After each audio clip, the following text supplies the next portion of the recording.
Praise the lord. ఈరోజు బైబిల్లోని ఆదాము మరియు హవ్వను గురించి తెలుసుకుందాం. అయితే అసలు మానవ జాతి ఎలాగ ప్రారంభమైంది?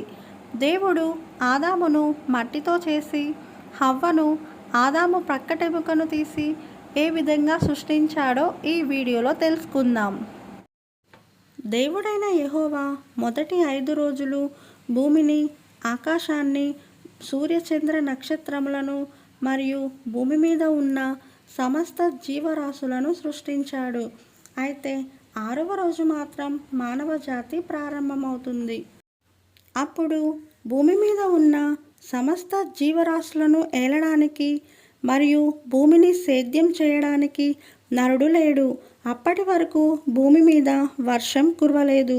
దేవుడు నరులను సృజించాలని అనుకుంటాడు. అప్పుడు యెహోవా దేవుడు భూమి నుండి ఆవిరిని రప్పించగా ఆ నేల అంతా తడిచింది. దేవుడు నేల మట్టిని తీసుకొని నరుని నిర్మిస్తాడు.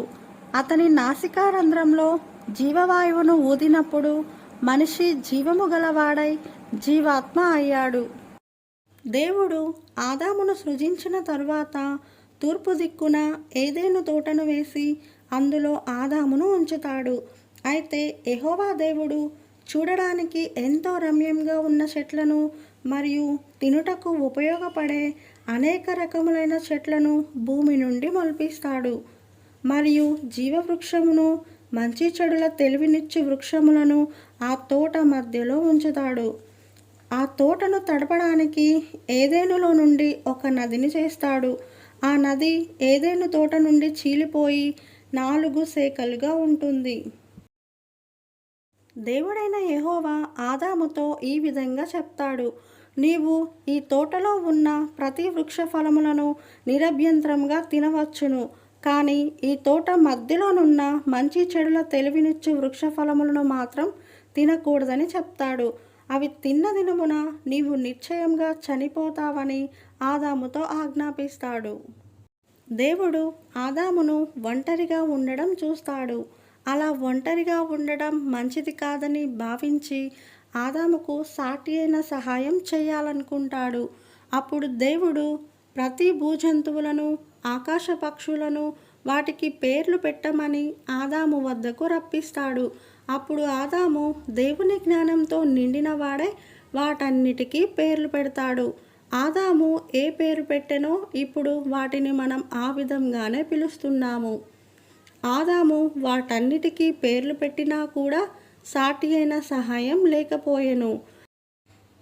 అయితే దేవుడు ఒకరోజు ఆదాముకు గాఢ నిద్ర కలుగజేసి నిద్రపోతున్నప్పుడు అతని ప్రక్కటెముకలలో ఒకదానిని తీసి ఆ చోటును మాంసంతో పూడ్చిపెడతాడు. తరువాత దేవుడైన యెహోవా తాను ఆదాము నుండి తీసిన ప్రక్కటెముకను స్త్రీనిగా నిర్మించి ఆమెను ఆదాము దగ్గరికి తీసుకొని వస్తాడు. ఆదాము ఆ స్త్రీని చూడగానే, నా ఎముకలలో ఒక ఎముక, నా మాంసములలో మాంసము, ఇది నరునిలో నుండి తీయబడును గనుక నారి అనబడునని ఆమెతో చెప్తాడు. ఈ విధంగా దేవుడు వారిని స్త్రీనిగాను పురుషునిగాను సృష్టించాడు. దేవుడు వారిని తన స్వరూపమందు సృష్టించాడు. వారు దేవుని చేత ఆశీర్వదింపబడ్డారు. మీరు ఫలించి అభివృద్ధి పొంది విస్తరించండి, భూమిని నిండించి దానిని లోపరుచుకోండి, సముద్రపు చేపలను, ఆకాశ పక్షులను, భూమి మీద ఉన్న ప్రతి జంతువులను ఏలండి అని వారితో చెప్తాడు. ఆదాము మరియు అతని భార్యయు దిగంబరులుగా ఉండి సిగ్గు ఎరుగక ఉంటారు. దేవుడైన యెహోవా చేసిన సమస్త భూజంతువులలో సర్పము యుక్తిగలదై ఉండెను. అయితే అపవాది అయిన సాతాను సర్పం రూపంలో హవ్వ వద్దకు మోసపుచ్చుటకు వస్తాడు. ఇది నిజమా? ఈ తోట చెట్లలో దేని ఫలమునైనను మీరు తినకూడదని దేవుడు చెప్పెనా అని హవ్వను అడుగుతాడు. అందుకు ఆ స్త్రీ, ఈ తోట చెట్ల ఫలములను మేము తినవచ్చును, అయితే ఈ తోట మధ్య ఉన్న చెట్టు ఫలములను మాత్రం తినవద్దని, అవి తింటే చనిపోతామని దేవుడు చెప్పాడని హవ్వ ఆ సర్పంతో చెప్తుంది.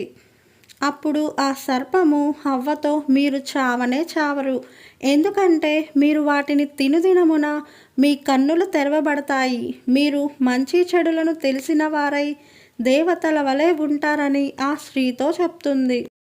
అప్పుడు హవ్వ ఆ చెట్టు ఆహారమునకు మంచిదని, చూడడానికి వివేకమిచ్చు రమ్యమైనదిగా ఉండడం చూచినప్పుడు హవ్వ ఆ చెట్టు ఫలములను తీసుకొని తిని తనతో పాటు తన భర్త అయిన ఆదాముకు ఇస్తుంది. అప్పుడు ఆదాము కూడా ఆ పండ్లని తింటాడు. ఆ పండు తినిన వెంటనే వారిద్దరూ దేవుని మహిమను కోల్పోయి వారి కన్నులు తెరవబడతాయి. వారు దిగంబరులమని తెలుస్తుంది. వెంటనే వారు అంజూరపు చెట్టు ఆకులను కుట్టి వారికి కచ్చడములుగా చేసుకొనిరి. ఆదాము మరియు అతని భార్య తోట మధ్యలో తిరుగుతూ ఉండగా దేవుడు సాయంకాల సమయంలో ఏదైనా తోటలోనికి వచ్చి, ఆదాము, నీవు ఎక్కడ ఉన్నావని పిలుస్తాడు. అప్పుడు దేవుని స్వరం వినగానే ఆదాము అతని భార్య తోట చెట్ల మధ్యలో దాక్కుంటారు. దేవునితో ఈ విధంగా చెప్తారు, నేను నీ స్వరం వినినప్పుడు దిగంబరినిగా ఉన్నాను గనుక భయపడి దాక్కున్నానని చెప్తాడు. అది విన్న దేవుడు, నీవు దిగంబరిగా ఉన్నావని నీకు చెప్పిన వాడెవడు? నేను తినొద్దు అని చెప్పిన ఫలములను నువ్వు తిన్నావా అని అడుగుతాడు. ఆదాము తన పాపాన్ని దాచుకొని దేవుని ముందు ఒప్పుకోకుండా, నువ్వు ఈమెను ఇవ్వకపోతే ఈ పండు తినేవాడిని కాదేమో అని అర్థం వచ్చేలా నాతో ఉండడానికి నువ్వు నాకిచ్చిన ఈ స్త్రీనే కొన్ని ఫలములను ఇవ్వగా నేను తిన్నానని చెప్తాడు. దేవుడు ఆ స్త్రీ వైపు చూసి, నువ్వు చేసినది ఏమిటి అని అడగగా ఆ స్త్రీ తప్పు ఒప్పుకోకుండా సర్పము నన్ను మోసగించిందని దేవునితో చెప్తుంది. అప్పుడు దేవునికి కోపం వచ్చి సర్పముతో, నీవు వీరిని మోసపుచ్చినందున పశువులన్నిటిలోనూ భూజంతువులన్నిటిలోనూ నీవు శపించబడిన దానివై నీ కడుపుతో ప్రాకుచు నీవు బ్రతుకు దినములన్నీ మన్ను తింటావని శపిస్తాడు. మరియు ఆయన ఆ స్త్రీని, నీ ప్రయాసమును నీ గర్భవేదనను నేను ఇంకా హెచ్చిస్తాను, వేదనతో నీవు పిల్లలను కంటావు, నీ భర్త ఎడల నీకు వాంఛ కలుగుతుంది, అతడు నిన్ను ఏలుతాడని ఆ స్త్రీని శపిస్తాడు. చివరిగా ఆదామును చూచి, నీవు నీ భార్య మాట విని నేను నీకు తినొద్దని చెప్పిన వృక్ష ఫలములు తింటివి గనుక నీ నిమిత్తము నేల శపించబడి ఉన్నది, ప్రయాసముతోనే నీవు బ్రతుకు దినములన్నీ దాని పంట తింటావు, అది నీకు ముండ్ల తుప్పలు గచ్చ పొదలను మొలిపిస్తుంది, పొలంలోని పంటలను తింటావు, నీవు బ్రతుకు దినములన్నీ చెమట కార్చి ఆహారం తింటావు, నీవు నేల నుండి తీయబడ్డావు, నీవు మన్నే గనక తిరిగి మన్నైపోతావని చెప్తాడు. ఆ తరువాత ఆదాము అతని భార్యకు హవ్వ అని పేరు పెడతాడు. ఎందుకనగా ఆమె జీవము గల ప్రతి వానికిని తల్లి. దేవుడైన యెహోవా ఆదామునకు అతని భార్యకు చర్మపు చొక్కాలను చేయించి వారికి తొడిగిస్తాడు. అప్పుడు దేవుడు, ఇదిగో, నీవు ఇప్పుడు మంచి చెడులను ఎరిగిన వాడై ఉన్నావు కాబట్టి నీకు మరణ భయం కలగవచ్చు. అందువలన నీవు ఒకవేళ నీ చెయ్యి చాపి జీవవృక్ష ఫలములను కూడా తీసుకొని తిని నిరంతరం జీవిస్తానంటావేమో అని దేవుడైన యెహోవా అతనిని తన భార్యను ఏదైనా తోటలో నుండి పంపివేసి ఆదామును నేలను సేద్యపరచుటకు మరలా ఆ నేలకే పంపివేస్తాడు. అప్పుడు ఆయన వారిని వెళ్ళగొట్టి ఏదైనా తోటకు తూర్పు దిక్కున కెరూబులను జీవవృక్షమునకు వెళ్ళే దారిని కాపలా కాయడానికి ఉంచుతాడు. ఇటు అటు తిరుగుచున్న ఖడ్గజ్వాలలను నిలవబెడతాడు.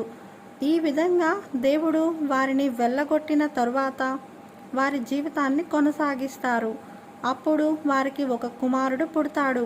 అతనికి కయ్యను అని పేరు పెడుతుంది. ఆ తరువాత ఆమె మరలా గర్భం ధరించి అతని తమ్ముడైన హేబేలును కంటుంది. కయ్యను భూమిని సేద్యపరచువాడు, చిన్నవాడైన హేబేలు గొర్రెల కాపరి. ఇలా వారి జీవనాన్ని కొనసాగిస్తారు. And thanks for watching. ఇంకా నా ఛానల్ని ఎవరైనా సబ్స్క్రైబ్ చేసుకొని వాళ్ళు ఉంటే సబ్స్క్రైబ్ చేసుకోండి. God bless you.